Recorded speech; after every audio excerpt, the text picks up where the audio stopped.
And now, Deborah Kobylt Live. Hi, everyone, and thank you for joining me today for Deborah Kobylt Live. And joining us is Mona Hajjar Halaby, and she wrote this fantastic book, In My Mother's Footsteps. Thanks for joining us, Mona. Thank you for having me. My pleasure. Please tell me about what this book is about so we can familiarize my audience. It's a beautiful book. Please. Thank you. Well, it started out with my wanting to tell my mother's story. My mother was a Palestinian refugee from Jerusalem, and she lost her home in 1948 when the state of Israel was created during the Arab-Israeli War. And she lived as a refugee the rest of her life in Switzerland, in Geneva. But I was also very pleased to be invited to teach conflict resolution at the Ramallah Friends School. I live in California, and I had been a teacher for 20, 30 years at the time. So I felt that it was going to be wonderful to go back to my homeland, which I had never lived in. I was born in Egypt after the war of 48.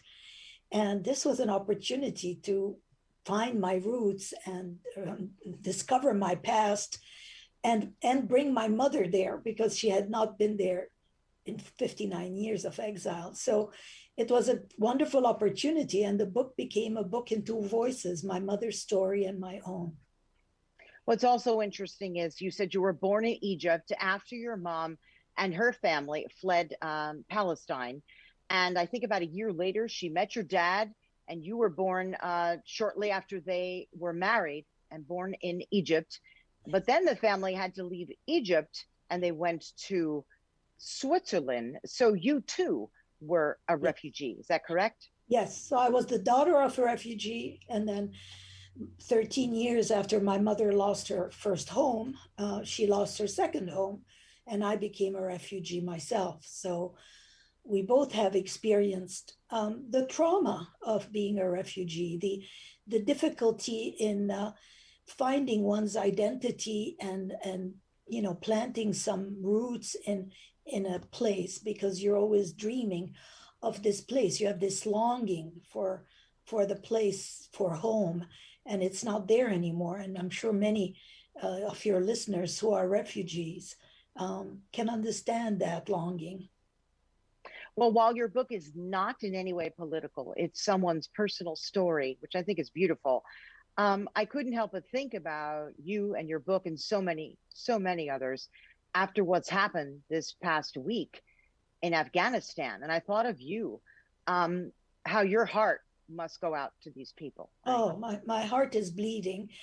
I when I was invited at the Ramallah Friends School, the principal there wanted me to come and teach children how to resolve conflicts and to help them with nonviolent communication because they are living in a militarized zone. Ramallah is occupied, and it's very frequent that the children see tanks, Israeli tanks, passing through their town. There are shootings, there's bombings, and the children grow up with all of this stress around them and all this anxiety. And I'm thinking about the children in Afghanistan and how they are suffering the traumas that will remain with them most of their lives. I mean, when you live through something so traumatic, it's very hard to get past those things. And it's so sad that in every part of the world, Darfur, Congo, Kosovo, all these places where children experienced, and this is only the recent years, we can go to World War I and World War II, children experienced trauma. And they're the ones, they're like sponges, they absorb everything. The Afghanistani story and the children who are suffering there, they're on my mind a great deal right now. It's guilt from many of us living here saying, gosh, just to be born here, just for the stroke of luck of being born here, we can wake up and not have that experience with a tank coming down your street.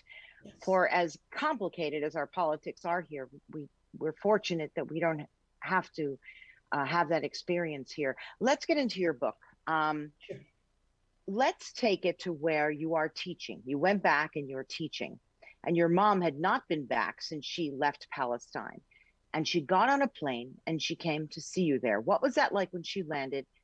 And what was it like when you took her to the home? Because I know she didn't want to initially go to her home, right? Yes, she was afraid of facing yeah, that. And yeah. I can understand it. I felt the same way when I went back to Egypt in 2003. There was trepidation, there was anxiety about, is it going to make me break down into tears there in front of the building? So I understood my mother, and she was reluctant to face her loss, mostly her loss, and also to see it changed. So when we arrived in Jerusalem, instead of going, I asked her mom the first morning, shall we go by your house? And she said, no, I want to walk over to my grandmother's house. And her grandmother used to live in the old city. Well, you see the old city, which is right behind me here with this virtual background. The old city hasn't changed, because, it's the same. It's all these stone houses. And so we walked over to her grandmother's house, and she told me all about skipping down the road when she would go visit her grandma. And so it was lovely for me. And then the second day I said, would you like to go to your house? And by then she said, all right. But when the taxi got in front of the house, she recognized it. She said, yes, that's my house. And then she told the driver, let's go. It was just, she was terrified of facing that. But the second time we went back to her house, she came out of the car, and we were lucky that the neighbor in the duplex above my mother's downstairs duplex had a key to the garden. The owners of the house, the current residents, were not there. So he opened the gate and we went into the garden. And she was so moved, but so happy. In my book, I have a picture of her in front of her house, and she's smiling like a young woman. This woman who was 84 all of a sudden was vibrantly alive and young again, like she was still living in Jerusalem. Well, I that picture is beautiful. I know the picture in your book, and it's almost like a large weight was lifted off her shoulder. Yes. And as I was reading it, I thought, well, she could have been angry, she could have been sad, but she was happy. Your mom was happy to go back. Yes, she was. And those memories suddenly became alive again. I love this, how you describe it in the book. Thank you. Yes, I think I describe also the fact that when she got there, it was like meeting up an old friend again after all these years. Her house was a member of her family. I mean, a lot of us, our homes are so special to us. So she was delighted to see that it was still there. And fortunately for us, it had not changed much from the outside. And actually, even the inside was, which I got to see sadly, after my mother passed. I was given a chance to walk through my mother's house, and I write about that in my last chapter. And then when she saw her mother's orange tree, these were bitter oranges, the Seville oranges, she was just in heaven, telling me about the marmalade her mother made, which was the best marmalade ever. And the neighbor upstairs said, you may pick oranges. And so we picked an orange, and we, felt like we were taking home a little piece of home. Well, you said she used to make marmalade with her mother, right? From those oranges, right? Yeah. Tell me how she described that moment, looking back at her childhood. Well, she had very fond memories of growing up in Jerusalem. And this is why I felt very identified with Palestine and Jerusalem, because my mother would tell me these marvelous stories.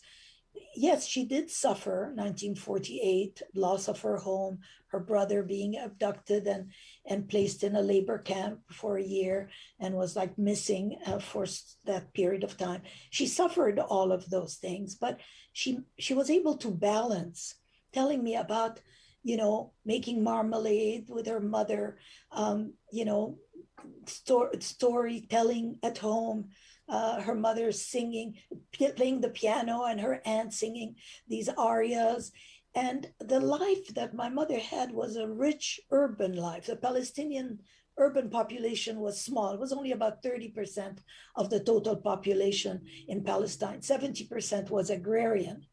and their life was different, and it was harsher, the way anybody who works in the land, has to deal with harshness from the land and the climate and all that.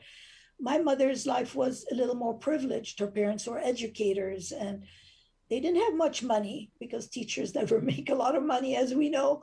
But she had a comfortable life, and a life full of intellectual stimulation and friendships. That's wonderful. I know you wanted to read an excerpt from your book. Would you? Yes, it's very short. And yeah, I don't even know what you're reading, so you'll be surprising me, which is okay. wonderful. Well, I'm reading about how I went there, or why I went back to Palestine, and I wrote, quote, "I felt drawn to this land the way birds migrate, with an internal compass and an instinct that defies scientific explanation. I too had flown here, fueled by instinct, by the power of my mother's stories, and the need to know where I truly belonged." Unquote. Wow. What do you say about that? Having taught there, having gone there with your mom, having gone back after mom passed to go inside her home, recent news stories and all the news stories that we see out there of refugees from so many countries. Gosh, it's the people that are always caught in the middle, good people. Yeah. And it got me thinking, especially in these recent days, like, will this ever end, or is this just the nature of humanity? I don't know. It's very hard. I keep an optimistic view on life. When you're a teacher, you're an idealist because you're helping create, so you're in that place. And so I keep thinking, maybe not in my lifetime, but maybe in my children or grandchildren's lifetime, there will be peace, but specifically justice. Justice needs to be redressed. We need to think about that, not just for Palestine and Israel, for the whole world. 79.5 million people have had to leave their homes and are displaced in the world. It's huge. We're not the only ones in Palestine. Many others everywhere in the world are experiencing dispossession and displacement. How do you still stay connected to your roots? How do you still continue to have the culture that you grew up in, continue to live that culture and that heritage? We're a legacy. When you leave your home for political reasons or economic reasons, you are the legacy, you are the future. And I know that on your show, you've talked about your family of origin in Italy and how that connection is so deep. And you've kept it alive by going there. I've kept it alive by going there as well and bringing my children so they would learn where they came from. Yeah, and also my father-in-law, he was a prisoner of war in World War II. He was captured from his little farm in Klinowa, Poland, and taken from his farm and never saw his mom again. And what's interesting is we went back many years later, sadly, after he passed away, and his sister was 11 when he was taken. And we came unannounced. We were on a trip and we were hoping we could meet them. And his sister was 86 and she was still living there. And she had raised her kids. Could you imagine her surprise when she saw us? Yes. And we don't speak Polish. And our interpreter it was as though her life, you could see a weight lifted from her as well. I think she had waited for the day to see that happen. And so I understand that lives with me all the time, because it's sad that it happened, and there's, as you said, 79 million refugees around our world. And I don't know the answer. I don't have one. Books like yours, conversation, educating young people like you do, right? Talk to me a little. Go ahead, please. No, I'm thinking about how it's very important to educate young people. They're our future. They need to know, and they need to be our allies to bring about change. They're the agents of change in our world. What did it feel like to you to bring your mom there, you personally? Now, To be able to do that for your mom is terrific. I did not bring my mom and dad back. No, they were not refugees, by the way, but their parents left Italy because it was so poor. But I didn't bring them back. I only went back when they had passed, and I thought, why didn't I bring them earlier? But anyway, how did you feel to do that for her? Well, I had wanted her to be my guide and to show me Mm. around all the places that mattered to her. But two things were against us. One was that she was starting to have dementia, um, and Mm. and so it was not bad, but it was a bit significant at times. And then second, uh, West Jerusalem, where she used to live, had changed a great deal. There were a lot of new buildings, lots of trees were cut down, and so she was lost. And in some ways, I ended up being her guide. So our roles were reversed, and she was so grateful for that. And at some point, when she leaves Jerusalem after her stay with me for 2 weeks, she said something like, "I can die in peace now. You will carry Mm. my torch." And I think this is what every parent wants, is to have their children carry their torches.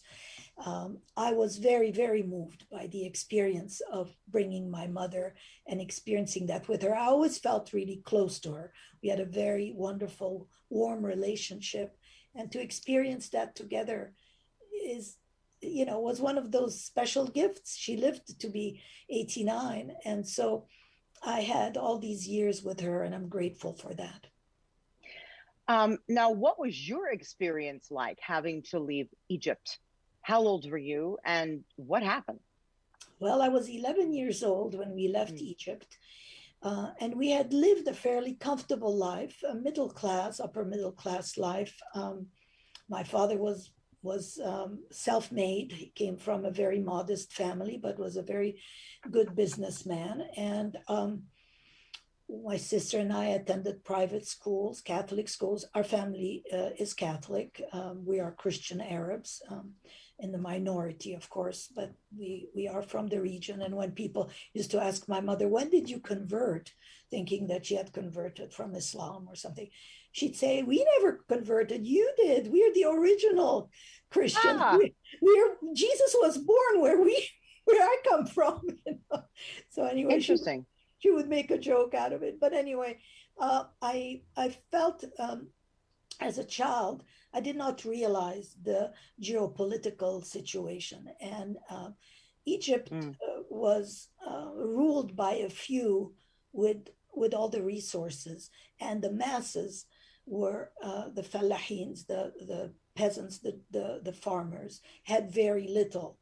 And President Nasser, wanted to equalize things and bring about the redistribution of wealth, which was good for the people who had nothing or very little, but it impacted us, of course, our family, and we left on the day that the borders were closed, and we left to go on Oof. vacation, not knowing we would never be able to come back, because my father was then blacklisted, and he would have been incarcerated if we had come back. So we lost Okay. our home. We just had 2 suitcases with summer clothes, going to Lebanon to go enjoy the beach and the mountains. What happens in a case like that? Who goes into your home? Did you still have relatives there who could Yes. get your things out? Talk to me about that. Wow. Well, not to get things out, except for the photo albums and my mother's jewelry. Um, my grandparents lived in Alexandria, Egypt, where I grew up, and my father had given his father a key of our apartment, so he could go inside our apartment, take out the photo albums and the jewelry. And because both my grandparents were born in Aleppo, Syria, they were able to get out, because Egyptian born were not allowed to get out when Nasser nationalized Egypt. Um, but they were not Egyptian born. So they came out the following year and brought out our photo albums.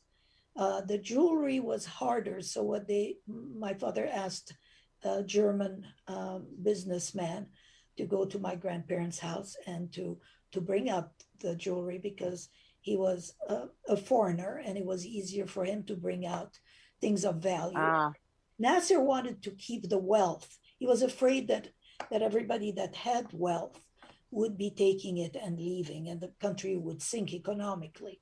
So jewelry and money were not allowed out. And so my father's bank account, remained there. He never got the money, but he told his father to get the money so his father could at least, and mother could enjoy it. But they lost everything, their furniture, their belongings. And when my mother told me we won't be able to return, I remember thinking about my nanny, because we had this wonderful Tunisian Bedouin nanny who was an elderly woman, and it was like a grandma to me. And I thought about her, and I thought, who's going to tell her we're not coming back? Her name was Rahma, and I adored her. And so that's what I thought about. I thought of my classmates who are going to come on the first day of school in September and look around the playground and say, where's Mona? And who's going to tell them where I am? I was the thing that very helped sad. save me was I had a loving family, Deborah. And that is the saving grace for all children in the world. They can withstand any problems, any upheavals, if they have loving, caring parents. And it's a tribute to my parents that I am who I am today. I imagine your next book will be about you going back to Egypt. Have you looked up any of your classmates and whatnot? Yes. You have, and I'd actually love to hear much more about that, about your experience going back as a refugee, right? Yes, I am writing my childhood stories in Egypt and our loss, the loss of our home in Egypt. So that's my next book. So you are correct. I'm on it. I'm on it. We've been to Egypt, and literally about 5 or 6 weeks before the uprising. Okay. And something didn't quite feel right there. And I've traveled enough, so I'm sophisticated enough as a traveler to know what doesn't quite feel right. And of course, we were traveling around with a guide and a guard, and we got very close to our guard. And I said to him, would you like to come visit where we are? Not to me, but to the US. And he said it would never be possible. And I said, why? He said, because I need a minimum of, in American dollars, 75,000, 100,000 for my visa. Wow. And in the best of months during tourism, maybe he was making 400 a month. And I thought, this is it. This is a man who would love to choose, very smart, sophisticated. He had a family, but he would never be able to leave. He wouldn't have the money. And that always sat with me. And then, of course, during the uprising, I thought, gosh, I wonder what happened to him. Yeah. And, that was my little glimpse into what so many people live with. They can't leave because they make it impossible to leave. Yes. And so I have a lot of guilt about having been able to leave. I'm sure. Both Egypt and my mother's story about being Palestinian. I feel as though I had that luxury of the privilege of connections, not money necessarily, but connections and resources that helped my father find a job in Switzerland.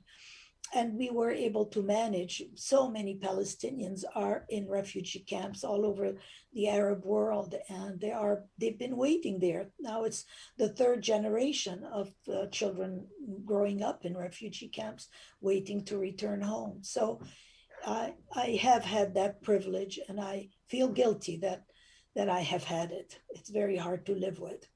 We can't, and I can't tell you not to. And I sometimes, as I told you earlier, feel guilty just because we're born here. We're fortunate enough. And then I just say to my children, appreciate it. Yes. For as bad as a day as you may have, appreciate where you're born. And just one final note before I let you go. I love what you said. Toward the end of your book, you were asking a question to us. Do our stories remain alive, trapped in the house's walls? I think about that all the time, right? Like when we leave our homes, are the stories still there? Are they in the walls, inside of the walls? And it's upon all of us to try and find that out. I really think so.